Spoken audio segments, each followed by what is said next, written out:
कोई है जो कुएं के अंदर से निकल रहा है और कोई है जो पहले ही तीसरे मंजिल पे है। तो जो कुएं के अंदर से निकल रहा है उसके ज़िंदगी का एक बड़ा वक्त सिर्फ ज़मीन पे आने में चला जाता है। क्या दुनिया में जो चल रहा है, देश में जो चल रहा है, कभी उसे लेके कोई चिंता होती है? करियर बना लेते हैं, है ना।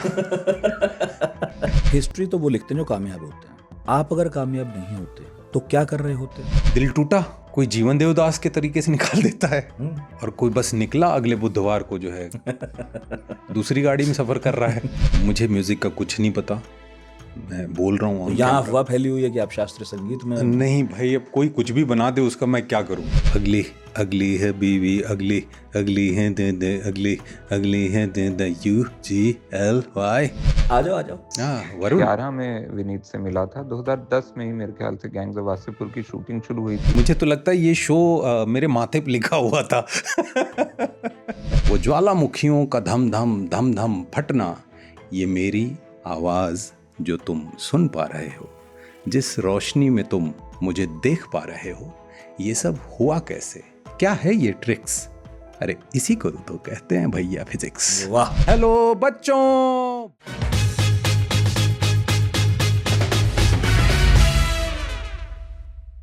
आज से करीब 500 साल पहले एक दद्दा हुए शेक्सपियर नाम के, कहे गए थे व्हाट्स इन द नेम, बस तब का दिन था और आज का दिन है। इस वाक्य को कहने के अंदाज, टोन, शब्द बदलते रहे, लेकिन ये वाक्य शाश्वत है। लेकिन व्हाट्स इन द नेम की सबसे सुंदर व्याख्या मुझे मिली गैंग्स ऑफ वासेपुर के उस सीन में, जब शादी की सेज पर बैठा दानिश खान अपनी बीवी से कहता है, संतरे को सेब कहने से संतरा सेब थोड़ी हो जाएगा, रहेगा तो संतरा ही ना। बिल्कुल ठीक बात है। अब भले किसी के पिता गणितज्ञ हों, उसने खुद 7-8 साल लगाकर डॉक्टरी की पढ़ाई की हो, कई फिल्मों में पूरे पूरे दिन असिस्टेंट डायरेक्टर की हैसियत से काम किया हो, मगर यदि वो एक्टर है तो रहेगा एक्टर ही ना। हमारे साथ आज एक ऐसे ही शख्स हैं जिन्होंने ये सब कुछ किया। इसके सिवा मुक्काबाजी भी की, बास्केटबॉल भी खेला, रैप भी किया, फिल्म भी लिखी। कभी गैंग्स ऑफ वासेपुर में छरहरे दानिश खान के तौर पर दिखे, कभी अगली फिल्म में पुलिस स्टेशन में पहुंचे एक घबराए हुए कास्टिंग डायरेक्टर की तरह, और कभी मुक्काबाज फिल्म में बने फाइटर। देखा होगा आपने, सुपर बॉयज ऑफ मालेगांव में तो वो राइटर थे और चिल्लाते दिखे थे कि राइटर सबका बाप होता है। छावा में संभाजी से संवाद किया तो लोगों की आंखें भर आईं। और अभी जब कल रात मैंने नेटफ्लिक्स पर हेलो बच्चों नाम की वेब सीरीज देखी तो आप बने थे अलख पांडे। ऐसा निभाया कि मैं एकदम खुश हो गया, चमत्कृत हो उठा कि वाह भाई, जिसको हम खूब पहले देखते रहे यूट्यूब पर, उसको जब वेब सीरीज में देखा तो क्या देखा। यानी सब कुछ झेला, सब कुछ किया, लेकिन रहे दिल से हमेशा एक्टर। एक एक्टर जिनके पैदा होते ही शायद नाम रखने वालों को भी अंदाजा था कि कितना भी संघर्ष कर ले, he has to win in the end. पढ़ाकू नितिन में हमारे साथ हैं विनीत कुमार सिंह। आज उनसे वो सब कुछ पूछ डालेंगे जितना ये पूछने देंगे। जिंदगी पर इनकी समझ, सफलता असफलता उस पर आपकी समझ, और साथ में फिल्म पर तो बात करेंगे ही। तो बहुत बहुत स्वागत करते हैं विनीत कुमार सिंह का, और अंत तक रुकिएगा, हो सकता है एक आध गाना ही सुना दें। बहुत बहुत स्वागत है विनीत भाई पढ़ाकू नितिन में आपका। धन्यवाद। और जैसा मैं आपको पॉडकास्ट से पहले बता रहा था, पिछले 2-3 दिन में मेरी जिंदगी विनीतमय है। आपकी फिल्में दोबारा देख रहा हूँ। आपने जितने इंटरव्यूज किए मैंने फिर से देखे, जब आए थे तब तो देखे, और अभी मैं इंटरव्यू में भी कह रहा था कि आप उन कुछ लोगों में से हैं जिनकी कामयाबी की दुआएं दोस्त और परिवार के अलावा हम जैसे लोग भी मांगते हैं कि इस आदमी को तो कामयाब होना चाहिए। पर मेरा पहला सवाल यही है कि 3-4 साल पहले जब आप बोलते थे तो ये लगता था कि एक आदमी है जो कामयाबी की तलाश में है या प्रतीक्षा में है, और आज मैं जिस विनीत के साथ बैठा हूँ, इसके बीच कोई फर्क आया है? क्या आप मान रहे हैं कि आप कामयाब हो गए, या अभी भी आप राह में हैं? बहुत फ़र्क आया है। सबसे पहले तो धन्यवाद देना चाहता हूँ कि परिवार, मित्र से जब आगे जाते हैं और वो लोग जिनसे मैं मिल नहीं पाया, और वो जब प्रार्थना करते हैं कि ये यात्रा जो चल रही है मेरी, ये कामयाब हो, ये एक बड़ी मैं मानता हूँ ये एक बड़ी कमाई है, और वो अनजाने में मैं कमा गया कि लोगों से कैसे जुड़ गया, कब जुड़ गया, मुझे नहीं पता चला। मुझे बाद में इस बात का एहसास हुआ कि बहुत सारे लोग ये कहते हैं, मिलते हैं तो कहते हैं, और अभी तो सोशल मीडिया का वो दौर चल रहा है जहाँ आप कहीं ना कहीं जुड़ पाते हैं, अपनी बात कह पाते हैं, रख पाते हैं। तो बहुत सारे मैसेजेस ऐसे आते हैं जहाँ ये एक कॉमन चीज़ होती है कि विनीत भाई, आपकी सक्सेस पर्सनल लगती है, ऐसा लगता है कि हम कामयाब हो गए हैं। तो ये मुझे ना बहुत टच करता है और एक जिम्मेदारी का एहसास भी कराता है। तो नितिन भाई, पहले इस पॉडकास्ट के ज़रिए मैं ये कहना चाहूँगा उन सभी लोगों को हृदय की गहराइयों से धन्यवाद, क्योंकि कहीं किसी की प्रार्थना ही सुनी गई है ना। और दूसरा कि कुछ साल पहले अगर बोलूं तो हाँ, बिल्कुल वो था कि कुछ था जो मैं चाह रहा था, और अब ये वो है कि जो चाह रहा था उसे अब जी रहा हूँ। तो कुछ साल पहले की अगर बात करूं तो एक सपना था जिसे मैं हकीकत बनाना चाहता था। आज की बात करूं तो वो सपना आज मेरी हकीकत है, जिसे डे टू डे बेसिस पे जी रहा हूं, और वो बहुत खूबसूरत। तो आप लाइफ के सबसे खूबसूरत, सबसे अच्छे फेज में अपने ये कहेंगे? अब तक की अगर बात करूं जिंदगी में, अब तक आज तो ये सबसे खूबसूरत दौर है, कई मायने में, करियर के मायने में, पिता बना हूँ। वाह, बहुत तो शुभकामनाएं। हाँ, बहुत सारी चीज़ें कि एक भरोसा कमा पाना एक बड़ी बात होती है। बहुत सुंदर। एक फ़ायदा हमारे काम का ये है कि हम समय से पहले, हमें देखने को फिल्में मिल जाती हैं, पढ़ने को किताब मिल जाती हैं। हेलो बच्चों जो आ रही है, या जब हम इसे पब्लिश कर रहे होंगे आ चुकी होगी, तो मैंने पहले देख ली, तो मैं नहीं स्पॉइलर देख कोई नहीं पाया। देने वाला मैं नहीं देख पाया हूँ।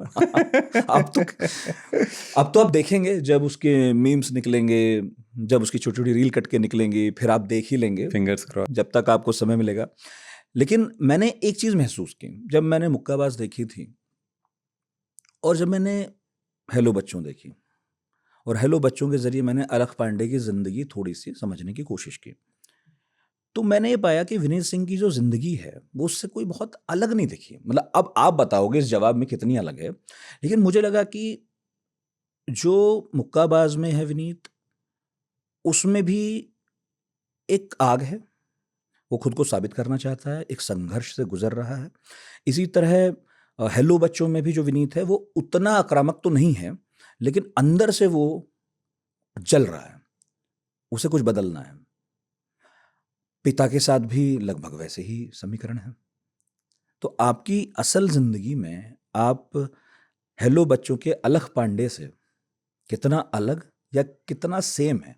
मेरा अनुभव ये कहता है, हर घर जहाँ पे बच्चा ट्रेडिशनल जो दीवारें हैं उसे फांद के कहीं और जाना जब चाहता है तो मुक्काबाज चल पड़ती है। हेलो बच्चों की कहानी चल पड़ती है, अलख पांडे सर की कहानी चल पड़ती है, विनीत कुमार सिंह की कहानी चल पड़ती है। और ये सिर्फ हम ही नहीं है, हर घर, जो मैंने बोला ना, जब वो दीवार जो ट्रेडिशनली डिजाइंड है उसके पार जाके आप कुछ करना चाहते हैं, तो ऐसी ही कहानी चल पड़ती है। अब उसका मीटर क्या होगा डिपेंड करता है कि कौन सा काम है, उसका मीटर क्या होगा डिपेंड करता है कि फैमिली की समझ क्या है, या फैमिली समाज में कहाँ आती है, फैमिली किस सुर में प्रॉब्लम्स को सॉल्व करती है। तो सब ये वो चीज़ें हैं जो अपने आप हर घर में चल रही हैं, और यहीं मुझे रिलेटिबिलिटी दिखती है। यहीं मुझे लगता है कि ये वो बात है हेलो बच्चों ये वो कहानी है जो कहीं ना कहीं हम सब की ज़िंदगी में चल रही होती है। कोई उस दीवार को फांद जाता है और बहुत सारे लोग फांदने के पहले इतना सोच लेते हैं कि वो दीवार पे चढ़ भी नहीं पाते। लेकिन जब वो किसी ऐसी यात्रा से रूबरू होते हैं, किसी व्यक्ति की या किसी काम की, तो उन्हें एक बार ये धक्का आता है कि दीवार चढ़ जाता हूँ। या कुछ लोग ऐसा होता है, चढ़ गए थे, कूदते समय थोड़ा किसी चीज ने रोक लिया, तो जब वो ऐसी यात्रा से रूबरू होते हैं तो कूद जाते हैं और शुरू करते हैं। पर विनीत भाई, हिस्ट्री तो वो लिखते हैं जो कामयाब होते हैं। अब फिजिक्स वाला की जो पूरी कहानी है, अलक पांडे की जो कहानी है, वो कामयाबी की कहानी है। इनफैक्ट जो कोटा की कहानियां भी हैं वो भी कामयाबी की ही कहानियां हैं। वो होर्डिंग्स, वो पोस्टर कामयाब बच्चों के बारे में बताते हैं। अब तो विनीत की कहानी भी कामयाब कहानी है, लेकिन ऐसी बहुत सारी कहानियां भी तो हैं जो पूरी नहीं हो पाती इस तरह से, सुखांत नहीं है। इन लोगों के बारे में तो कोई नहीं कहता। और मेरा ख्याल है, या आपका क्या ख्याल है बताइए, कि ज़्यादातर लोग वही हैं जो कामयाब हो नहीं पाते। जब मैं ये सीरीज़ देख रहा था तो आप लोगों ने वो भी एड्रेस किया है। आप अगर कामयाब नहीं होते तो क्या कर रहे होते? और जब आप ये फिल्म कर रहे थे, या सीरीज़ कहूँ मैं, हाँ सीरीज़ ही है वैसे, जब आप ये सीरीज़ कर रहे थे तो जब उन बच्चों को एड्रेस किया जा रहा है जो कामयाब नहीं होते, तो आप उन्हें एक्चुअली अगर मिलेंगे तो क्या कहेंगे? बड़ी सुकून की बात यह होती है कि जो हमने चाहा उसे पाने के लिए प्रयास किया। जीवन क्या है? जीवन वक्त का एक, कह सकते हैं कि कुछ सांसें हैं, जिसे नंबर पे काउंट कर लें तो जितने भी साल निकल आए। उन सांसों के बीच में हमने क्या किया, वही जीवन है। उसमें वो क्यों न चखा जाए जिसे चखने का दिल था, वो क्यों न किया जाए जो करने जिसके लिए आपको नींद नहीं आ रही है, उसे क्यों न थोड़ा पुश किया जाए जिसके लिए हर दिन एक कसक उठती है आपके अंदर। तो ये हमें तय करना होता है कि क्या सिर्फ ये सोचने के स्तर पर रहेगा या करने की प्रक्रिया शुरू हो जाएगी। तो जब खेल शुरू होता है तो परिणाम क्या होता है, वो परिणाम तो किसी एक के पक्ष में जाता है, मतलब खेल की अगर बात करूं। लेकिन जब आप प्रयास ही नहीं करते हो तो वो सारा खेल आपके मन में रहता है और वो आपको कचोटता रहता है, क्योंकि जीवन में एक पड़ाव ऐसा आएगा जिस पड़ाव पे आपको ऐसा लगने लगेगा कि अब तो नहीं शुरू हो सकता, क्योंकि अब शायद आपने जीवन के 5 दशक पूरे कर लिए, बच्चे भी बड़े हो गए, तो फिर बहुत ज़्यादा करेज की ज़रूरत पड़ती है कि अब सब ये नौकरी चाकरी छोड़ के, घर परिवार छोड़ के मैं ज़ीरो से शुरू करूं। फिर पता चले कि नहीं, अभी बेटे की शादी की उम्र हो रही है या बिटिया की शादी की उम्र हो रही है और अब चले पापा करियर बनाने, है ना। तो मुझे लगता है वो और कठिन हो जाता है। तो सबसे खूबसूरत बात यह है कि पहले तो प्रयास करो। ठीक है, ठीक, जो करना चाहते हो, जो होती है ना ट्रू कॉलिंग होती है कि भाई ये है वो जो मैं करना चाहता हूँ। फिर संघर्ष शुरू होता है। अब परिणाम क्या आएगा उसमें बहुत सारी चीज़ें मैटर करती। तो ये हेलो बच्चों जो कहानी है, या मेरी खुद की ज़िंदगी या अलक पांडे सर की ज़िंदगी, और बहुत लोग जिन्होंने अपने जीवन में कुछ किया है किसी भी क्षेत्र में, चाहे वो खेल का हो या फिल्म इंडस्ट्री हो या साहित्य हो या आपके जर्नलिज्म में हो या राजनीति में हो या गांव से निकला कोई, ज़रूरी नहीं है कि आपने कितनी बड़ी सफलता हासिल की है। बड़ी और छोटी मुझे लगता है इस तरह से देखा जाना चाहिए कि आपने शुरू कहाँ से किया था। हाँ, है ना, कि किसकी रेस कहाँ से शुरू हुई, कहाँ से शुरू हुई थी। शुरुआत वो मायने रखती है, बिकॉज कोई है जो कुएं के अंदर से निकल रहा है और कोई है जो पहले ही तीसरे मंजिल पे है। तो जो कुएं के अंदर से निकल रहा है उसके ज़िंदगी का एक बड़ा वक्त सिर्फ ज़मीन पे आने में चला जाता है। तो मुझे लगता है इन सारी चीज़ों का सम्मान होना चाहिए और चीज़ों को उस तरह से देखा जाना चाहिए, फिर एक माहौल बनता है, फिर एक बाय डिफ़ॉल्ट कहते हैं ना, कुछ सेटिंग बन जाती है। जैसे हॉस्टल्स में नहीं होता कि कुछ हॉस्टल होते हैं, मतलब मैं तो रहा हूँ हॉस्टल में, आप पढ़ाकू नीति नहीं है तो आप खूब अच्छे से समझते हैं कि कुछ एक हॉस्टल होते हैं, हॉस्टल का कुछ एक विंग होता है जहाँ पे होता है यहाँ अगर हो गया ना तो भविष्य जो है काफ़ी सुरक्षित है, क्योंकि वहाँ कमरे से निकलने वाला सीनियर जो ब्रश कर रहा है उसने ऑलमोस्ट सब क्लियर किया हुआ है, बस वो एग्ज़ाम रह गया उसका जो वो करना चाहता है। तो ऐसे सब निकल रहे होते हैं सुबह सुबह, और फिर बातचीत में, और बाबू कैसे हो, कैसा चला तुम्हारा, क्या पढ़ रहे हो, तो यू नो कि आपको एक दिशा मिल जाती। तो जब एक बाय डिफ़ॉल्ट डिज़ाइन समाज का ऐसा बनता है तो कोई होता है जो हमसे पहले उस यात्रा पे निकला, हमारे घर वाला नहीं होता, वो हमारा रिश्तेदार नहीं होता, हमारा मित्र भी नहीं होता, सिर्फ एक दिशा में बढ़ने की प्रक्रिया में कहीं हम एक रास्ते पे खड़े होते हैं और बस सफ़र के साथी होते हैं। तो जब ऐसे रास्ते पे हम सब एक साथ होते हैं तो सब धीरे धीरे एक दूसरे की कुछ न कुछ, एक दूसरे को थोड़ी रोशनी अपने हिस्से से, अपने अनुभव से देते जाते हैं। तो मुझे लगता है ना चीज़ें फिर आसान होती हैं।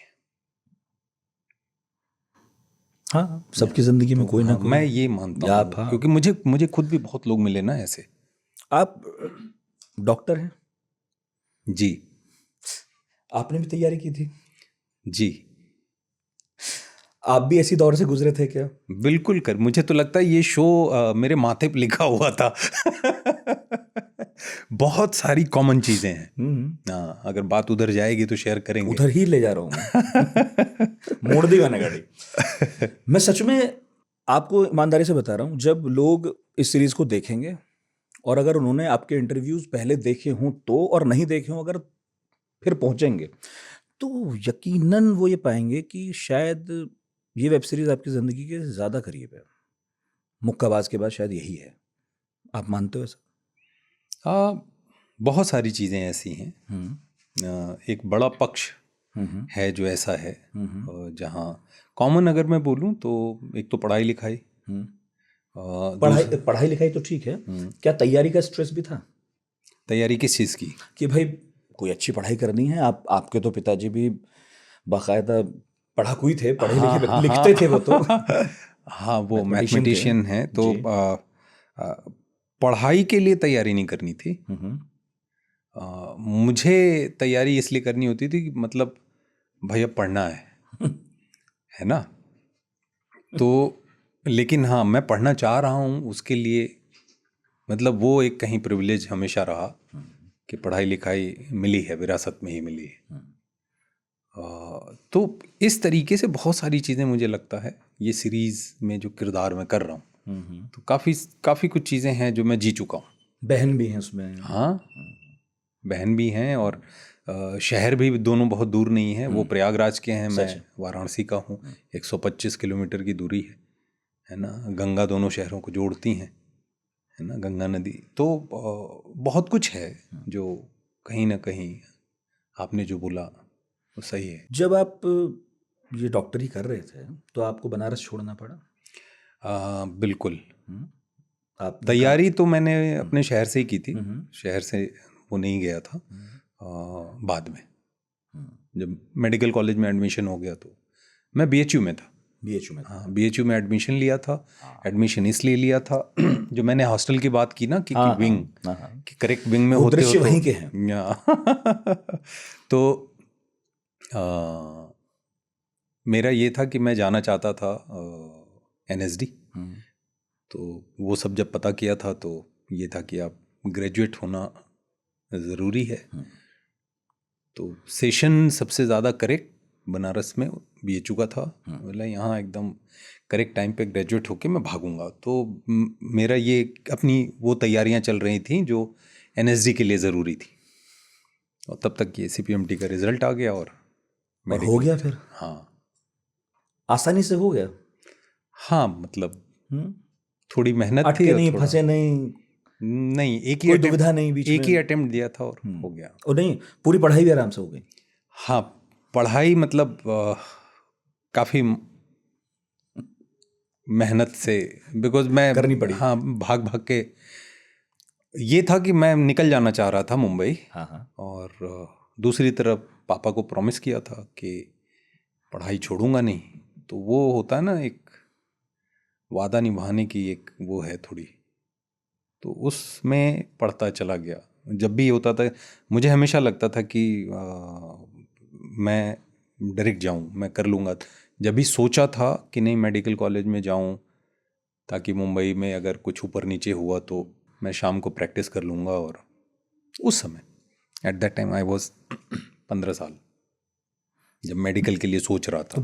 तो बैकअप दिमाग में था, लेकिन बैकअप नहीं था, फिर कोई बैकअप नहीं। मैं बैकअप प्लान करके नहीं चलता।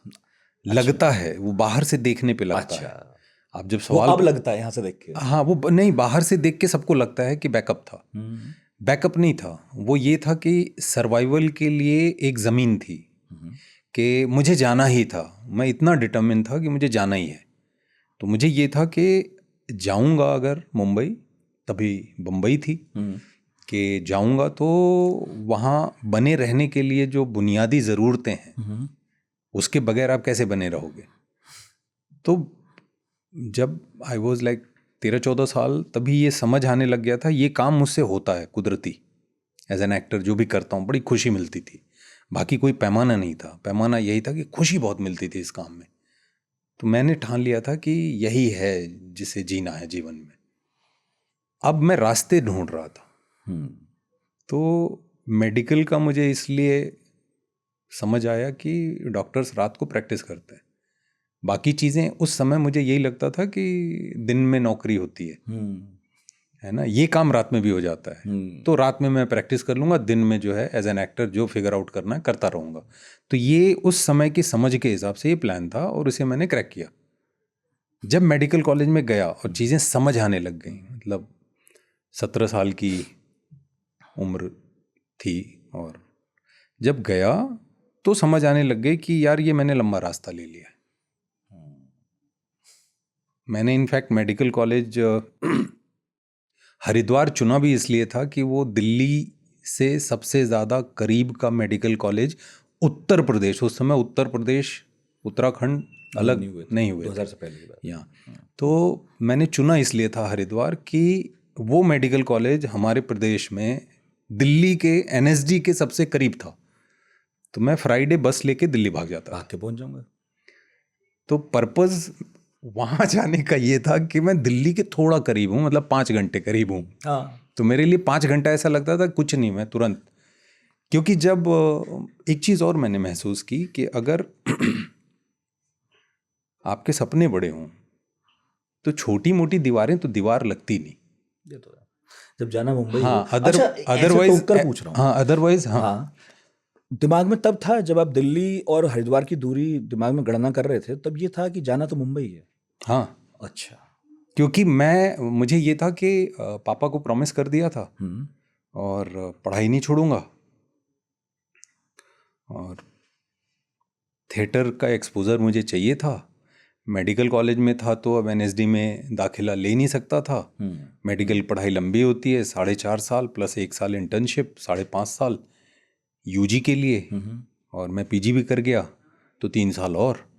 लेकिन मैं पहले ही साल से तो मैं तो क्लियर था कि मैंने वहाँ दाखिला लिया है और पहली फुर्सत में बस लेके दिल्ली भागा हूँ कि ये समझ लूँ ये रूट पे जो मुझे अगले कुछ साल में आना जाना है ये रूट कह क्या रहे हैं। तो वैसे था, मेरा ये था कि थिएटर का एक्सपोजर हो जाए एटलीस्ट। चलो, मेरे लिए डिग्री कभी मायने नहीं रखती थी। मेरे लिए जो वजह है वहाँ जाने की, वो काम मेरे लिए हमेशा मायने रखता था। मुझे क्रेडिट मिले ना मिले मुझे खास फर्क नहीं पड़ता, लेकिन उस काम का मैं हिस्सा बन पाया, मेरे लिए ये बड़ा मायने रखता है। तो प्रयास हमेशा ऐसे ही था। तो मुझे ये था कि मैं हरिद्वार में रहूँगा तो दिल्ली के संपर्क में रहूँगा, NSD में जो कुछ होगा उसको जितना भी। गंगा जी की शरण तो है ही। हाँ, खैर वो पता नहीं, वो अनजाने में हुआ, हो गया। हमारे जो प्रोड्यूसर है मानो, इनके पापा जी जो हैं वो मैथ्स के टीचर हैं, और हम्म चाचा ताऊ भी। हम्म तो ये चाह रहे थे कि स्टाफ के तौर पर एक सवाल हो जाए कि अगर घर में मैथ्स का टीचर हो तो क्या डिसिप्लिन और खौफ और ज्यादा हो जाता है? अरे उनको 2+2=4 के अलावा कुछ सूझता ही नहीं, जिंदगी भी उन्हें यही समझ आती है। और अगर कहीं गणित में मजबूत हुए बस। तो फिर 2+2=4.001 भी किया ना, लठ बजेगा। हाँ, तो वो अपने तरीके से आपको समझा देते हैं कि ऐसे नहीं होता बेटा पिटाई हुई आपके बचपन में? को। अच्छा। हाँ, दीवारें तोड़ने की आदत। और मेरे पिताजी का ये कहना कि गणित बिना मार खाए आती नहीं बेटा। हमें तो मार खा के भी नहीं आई वैसे। नहीं, मैं इसीलिए तो उस गैंग से भागा। मैंने बायोलॉजी ली ही इसीलिए कि इनकी गिरफ्त से निकल जाऊं। नहीं तो ये तो हाँ, नहीं तो मतलब लंबा दुखी करेंगे। हाँ, हर समर वेकेशन में घर जाता था, गांव जाते थे हम लोग। तो सेम जैसे मानो के घर में आपने बताया, तो मेरे यहाँ भी पापा मैथमेटिशियन, अंकल सारे के सारे, कोई मैथ्स में है, कोई स्टैट में है। तो 8वीं में भी अगर आप गए हो तो गर्मी की छुट्टियां हैं और बोलेंगे कि कौन सी क्लास में गए, 8वीं में या 9वीं में, तो हम सारे कजन्स, भाई बहन सारे, तो हाँ आ जाओ ट्रिग्नोमेट्री पढ़ा देता हूँ। कह रहे भाई, हम आए थे आम के पेड़ पे चढ़ने, हम आए थे खेत में घूम घूम के कुछ, बहुत फ्रस्ट्रेटिंग हाँ, है। बहुत सारी चीज़ें हमें करनी थी, हम प्लान करते थे, है ना, नदी में जाएंगे, इस कहाँ साल था तैरना ननिहाल? सीख लेंगे। हाँ, ननिहाल कहाँ था, गांव कहाँ था? गांव मेरा गाजीपुर है, ननिहाल मेरा चंदौली। अच्छा। पैदा मैं बनारस में हूँ, बनारस में? पला बड़ा बनारस। डेडली है। और पढ़ने इधर आ गए थे पश्चिमी यूपी। एक त्रिकोण सा इधर है, से आ जाऊं। त्रिकोण सा है। लेकिन बहुत फ्रस्ट्रेटिंग नहीं? अच्छा, जब मैं आपको सुनता हूँ, पहली मैंने आपको सुना है, आप एक दार्शनिक की तरह बात करते हैं और बातों में भी उतनी ही गहराई है, ये तो मेरी समझ में आ ही गया है। ये वक्त के साथ आप इतने गहरे होते चले गए, या जब भी कूद फांद वाली उम्र थी तब भी ऐसी ही बात करते थे आप? मटेरियल से लगाव कभी नहीं रहा, ये लालच सामान से कभी मुझे थी नहीं, ना है, लेकिन अपने सपने से बड़ा प्यार है। तो जब वो जिद पकड़ लेता हूं तो फिर मुझे वो सामान नहीं चाहिए होता है, फिर मुझे अपनी गहराई नापनी होती है कि मैंने जो तय किया है वो कर पाऊंगा या नहीं। बाकी हमेशा मतलब जन्म वाराणसी में हुआ, फिर हरिद्वार रहा, तो आश्रम से जुड़ा रहा, चाहे मेरे शहर में हो चाहे हरिद्वार में हो, तो खाली वक्त में आश्रम वगैरह में जाके बैठता था, मुझे अच्छा लगता है। गंगा किनारे जाके बैठता था, स्मशान में जाके बैठता था, ये सब पहले से है। तो मुझे नहीं मालूम ये आकर्षण क्यों है, क्या है, लेकिन इसकी वजह से एक हिम्मत जो आती है, वो ऐसी हिम्मत है कि मतलब जब आप किसी चीज़ से बंधते नहीं हो, कोई सामान आपको रोक नहीं पा रहा है, तो आप बहुत आज़ाद तरीके से जीते हो। फिर आप जब निर्णय लेते हो तो आप डरते नहीं हो, कुछ खो देने का डर नहीं होता, और शायद इसी वजह से कर पाया। शायद कहीं ना कहीं अब मुझे लगता है कि ये जो एक बेबाकीपन था कि लोगों को ये लगता था अरे ये बनाना है, वो बनाना है, ये करना है, वो करना है, मेरे मन में कभी ऐसे नहीं होता था। हाँ, तो वो अभी भी है, वो पहले भी था, अब थोड़ी समझ आ गई है, और ज़्यादा स्पष्टता आ गई। हाँ, मतलब मैं जब भी बीएचयू में भी बताया ना, तो बीएचयू में मेरा सब्जेक्ट 3 सब्जेक्ट थे, कल्चर ऑनर्स था, उसमें एक फिलॉसफी भी थी। वाह। जबकि मेरे फैमिली में मतलब सारे मतलब ही मैथ्स नहीं वाले था। हैं, मैथ्स वाले हैं, तो पता नहीं वो है। प्रिंस भाई, जब हेलो बच्चों देख रहा था तो उसमें कहीं एक पॉइंट आएगा जब लोग खुद महसूस करेंगे कि उस रेस में होना और उस रेस में ना होना, एक स्तर पर जाकर कोई फर्क बचता नहीं है। पा लेने के बाद भी कह रहा हूं मैं, जब आपने पा लिया उसके बाद भी ये लगता है कि ठीक है, कोई बड़ी बात नहीं थी, होना ही था, हो ही गया। जिसको नहीं मिला वो भी मेरे बराबर में खड़ा है, मैं भी उसके बराबर में खड़ा हूं। ये जो आप जिस सफर में हैं, जिसकी क्रेविंग आपको 3-4 साल पहले बहुत साफ दिखती थी, हमें भी, कि इन्हें है, और अब आप कह रहे हैं आप सबसे बेहतर दौर में हैं अब तक के, और अभी आपको आगे भी जाना है, बिल्कुल।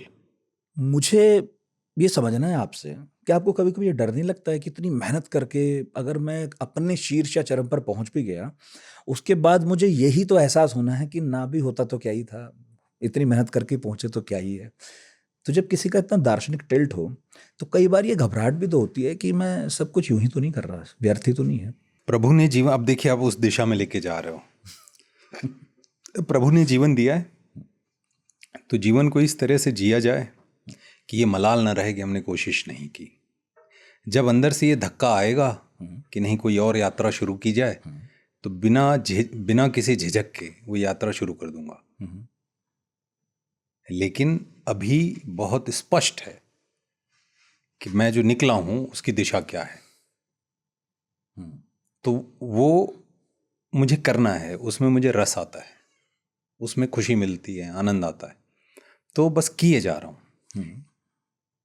कैसे कैसे करूंगा ये इतना क्लियर तभी नहीं था। जब सामने चीज़ें आती हैं तो इम्प्रोवाइज करता हूँ कि चलो ऐसे कर लेते हैं, ऐसे कर लेते हैं, ऐसे कर लेते हैं, और कितनी बार भी गिरूं फिर खड़ा हो जाता हूँ,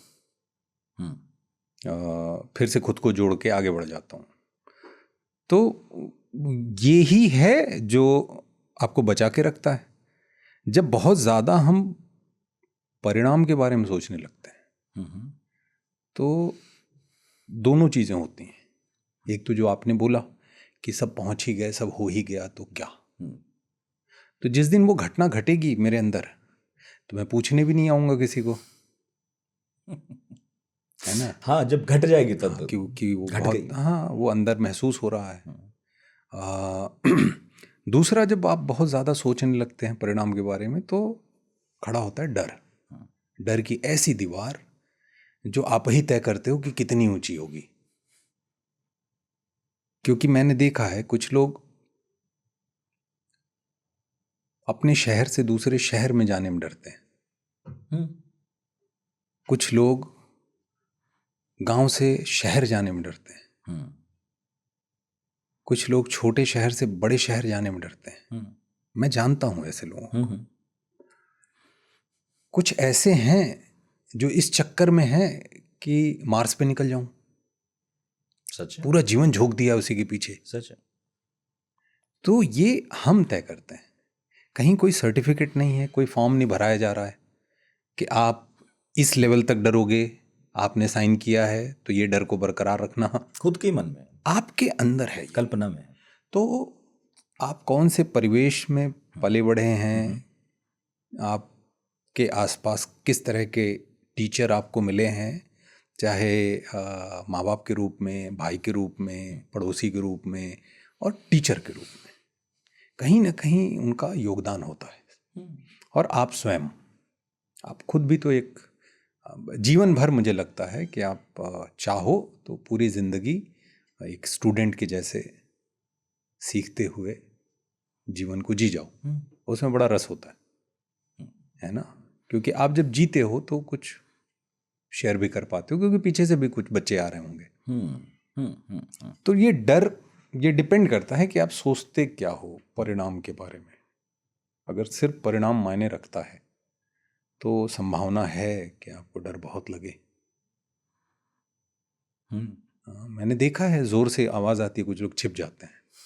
कुछ लोग होते हैं जोर से आवाज़ निकलती तुरंत नींद से उठ के दरवाज़ा खोल के बाहर जाते हैं, कहाँ से आई? आपको चुनना है, अप्रोच में बहुत फर्क है। हाँ, आपको चुनना है। आवाज़ वही थी। जब मैंने ये सीरीज देखी हेलो बच्चों, तो मैंने पाया कि इसमें ना अलख पांडे को ज्यों का त्यों मैं वैसा ही दिखूं, वैसे ही चलूं, वैसे ही बात करूं की बहुत कोशिश तो नहीं है कॉन्शियस। जबकि नेटफ्लिक्स पर और भी बहुत सारी ऐसी बायोग्राफिकल सीरीज हैं जो मैंने देखी और पाया कि कोशिश होती है, एक्टर कोशिश करता है कि मैं वैसा ही दिखूं जिसके बारे में है। मैंने ठीक पकड़ा है? क्या वाकई कोई कोशिश नहीं है? सबका थंबप्रिंट अलग है, तो आप हूबहू तो हो नहीं सकते। बिल्कुल, प्रयास किया जा सकता है। तो कोशिश यही थी कि कैरिकेचर वाला रास्ता न पकड़ा जाए।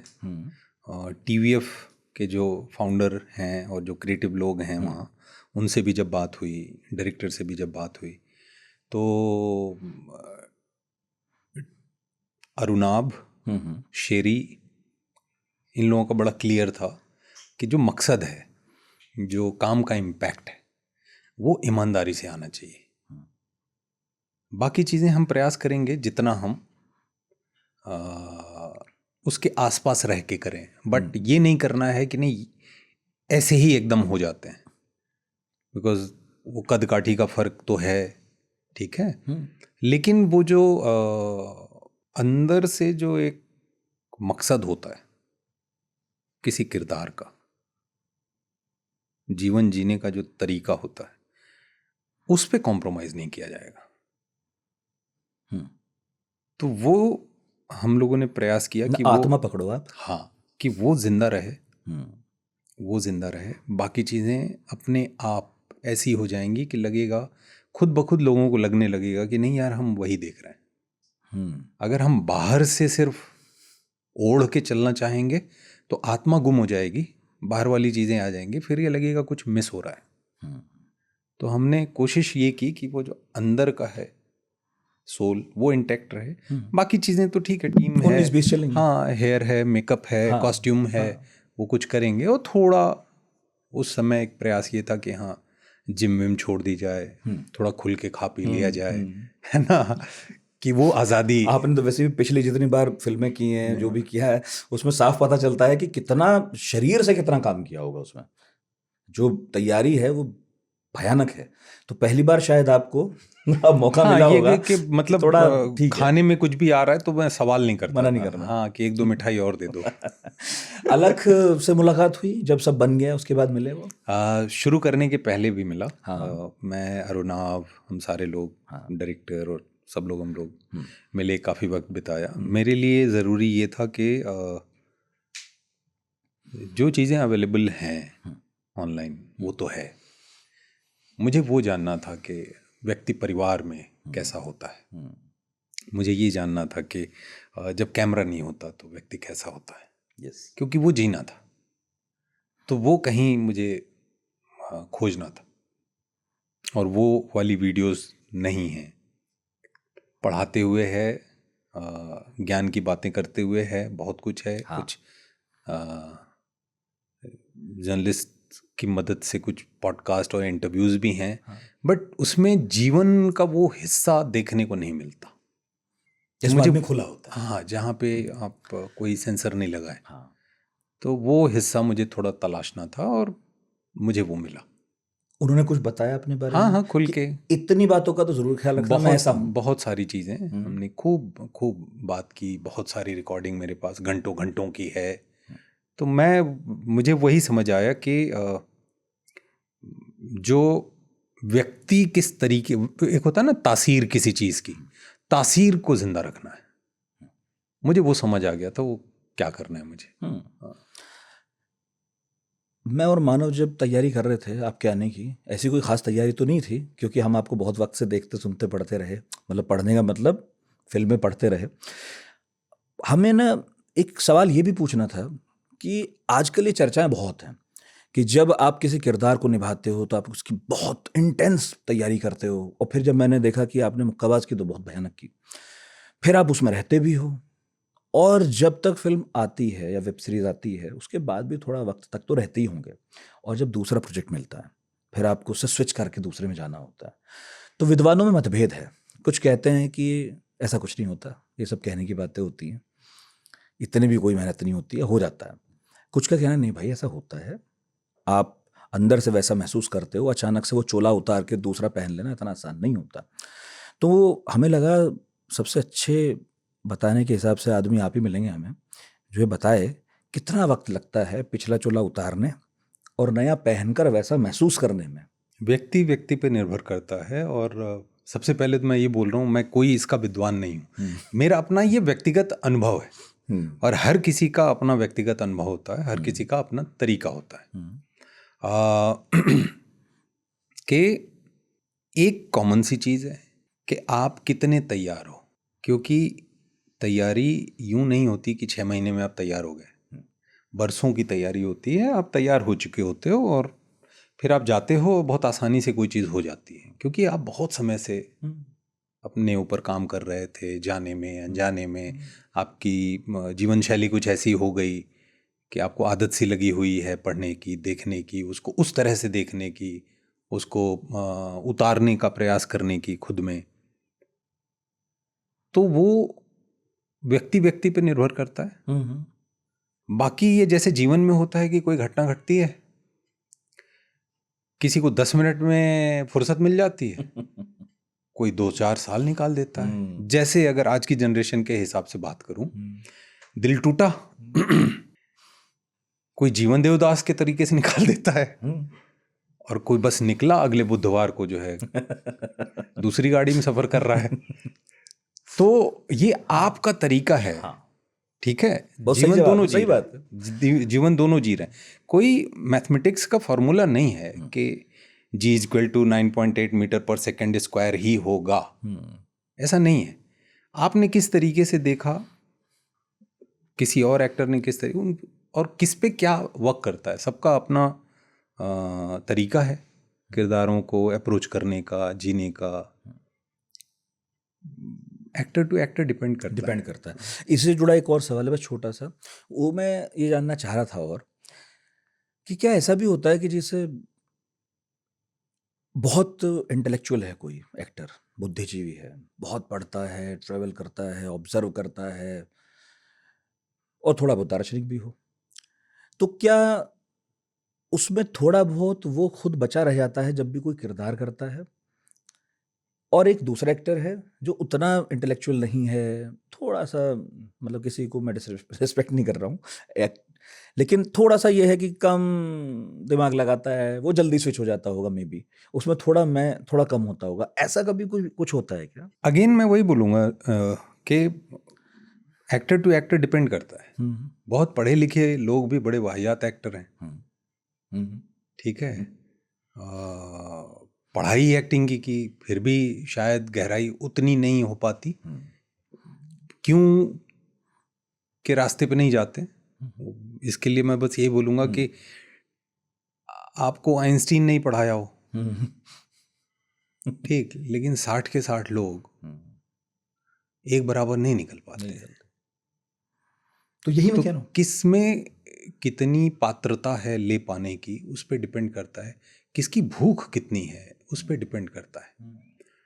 बुद्ध ने बहुतों को ज्ञान दिया, लेकिन कौन बुद्ध बन पाया, ये बुद्ध ही बता पाएंगे।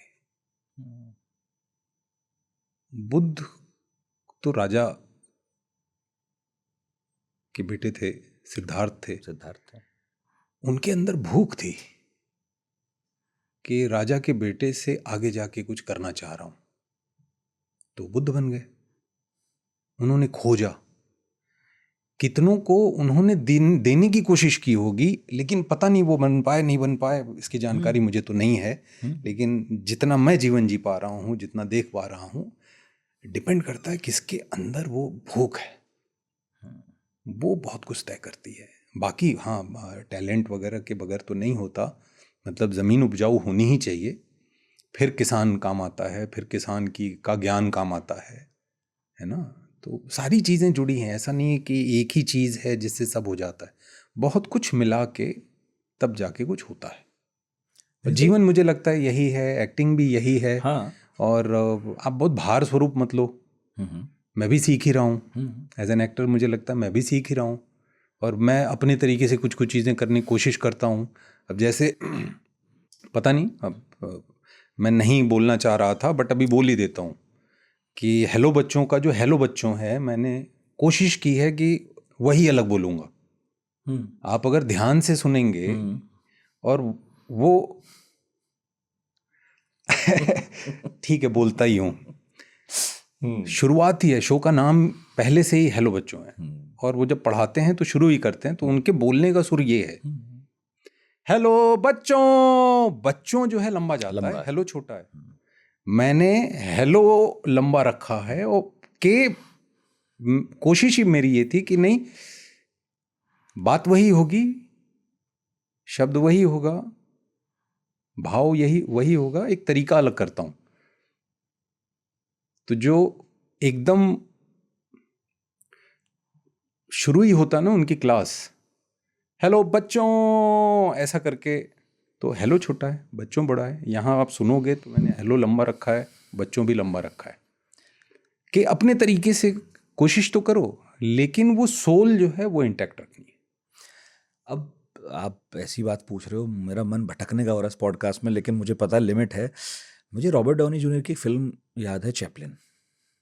वो चार्ली चैपलिन का किरदार उन्होंने निभाया, और वो चैपलिन जो हैं वो हम बचपन से देखते रहे हैं उन्हें, और रॉबर्ट डाउनी जूनियर को भी लोगों ने बचपन से ही देखा है। पर जब आप पर्दे पर उन्हें किरदार निभाते देखते हैं तो थोड़ी देर के लिए भूल जाते हैं कि ये रॉबर्ट है, ऐसा लगता है चार्ली चैपलिन है। तो वहां तो मैं उनकी इसलिए तारीफ कर रहा था क्योंकि वो बिल्कुल चैपलिन लग रहे थे। और आप एक्टिंग की जो मुझे अभी व्याकरण बता रहे हैं अपनी खासकर, उसमें आप कह रहे हैं कि थोड़ा थोड़ा अलग अलग करते जाओ। आपको अगर चार्ली चैपलिन का किरदार निभाने का मौका मिलता, आप रॉबर्ट डाउनी जूनियर की तरह बिल्कुल वैसा करते, या उसमें भी यही कोशिश करते कि थोड़ा अलग दिखो, कोई बात नहीं? सी जो उन्होंने किया है रॉबर्ट डाउनी जूनियर सर ने, वो अपने आप में बहुत बढ़िया है, शानदार है, कमाल है।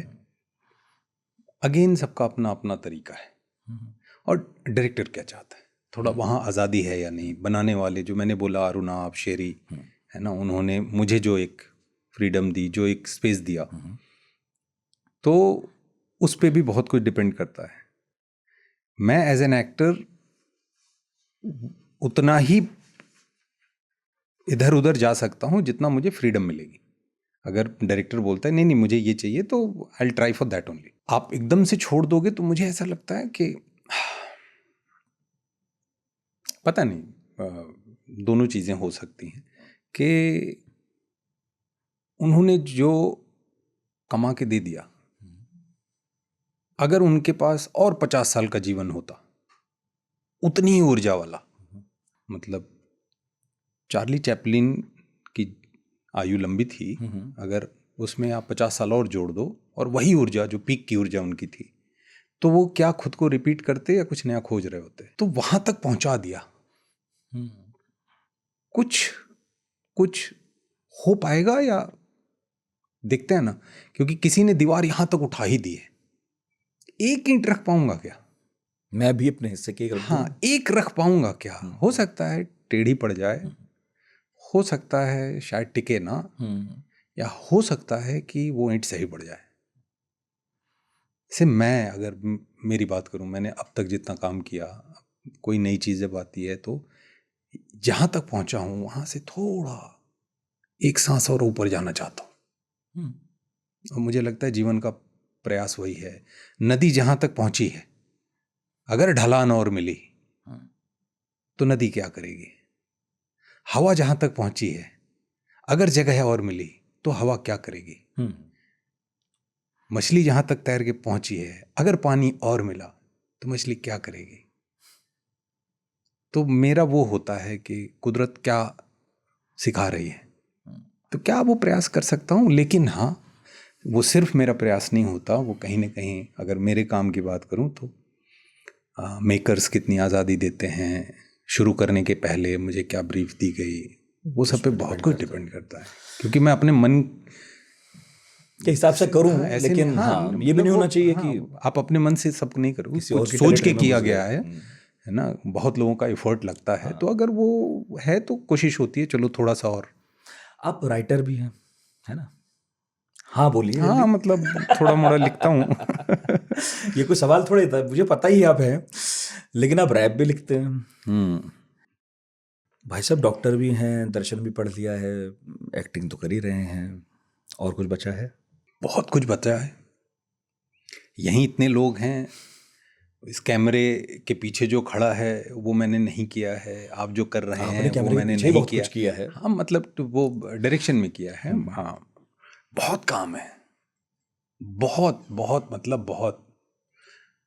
मैंने बस नहीं चलाई है, मतलब मैं जब बीएसटी की बस देखता हूँ मुंबई में तो मुझे बड़ा सरप्राइज होता है कि ये कैसा माइंड है इन लोगों का, कि कहाँ लोग पैदल नहीं चल पा रहे हैं, है ना, वहाँ, और कहाँ ये इतनी बड़ी बस लेके ऐसे मस्ती में चल रहे हैं। मतलब ये क्या कमाल है। है ना। तो मैं ऐसा सोचता हूँ कि अगर इस बस की स्टीयरिंग के पीछे मैं होता तो क्या होता। हाँ, सही बात है। तो मुझे लगता है बहुत काम है ऐसा, बहुत सारा। सब कुछ तो आप नहीं कर सकते। हाँ, पर कुछ तो होगा आपकी बकेट लिस्ट पे, बहुत सारी चीजें जब करता जाऊंगा तो बताते जाएंगे। बात कही होती रहेगी। पर आप सीरियस टाइप के आदमी हैं वैसे? नहीं नहीं, हम्म? लोगों ने ऐसे ही सवाल पूछ रखे, बाकी जीवन थोड़ा ऐसा हुआ, जीवन थोड़ा ये तो हम ऐसा दोषी हुआ कि हैं। लोगों को ऐसा लगने लगा, जबकि सच ये है कि मैं बास्केटबॉल खेलता था। हाँ। बास्केटबॉल टीम गेम है। हाँ यार, आप खिलाड़ी भी तो हो, ठीक, नेशनल भी खेल रहे हो। हाँ, तो बास्केटबॉल टीम गेम है, खिलाड़ी मस्त रहते हैं। हाँ। मस्त रहने की आदत है। बनारस में पैदा हुआ,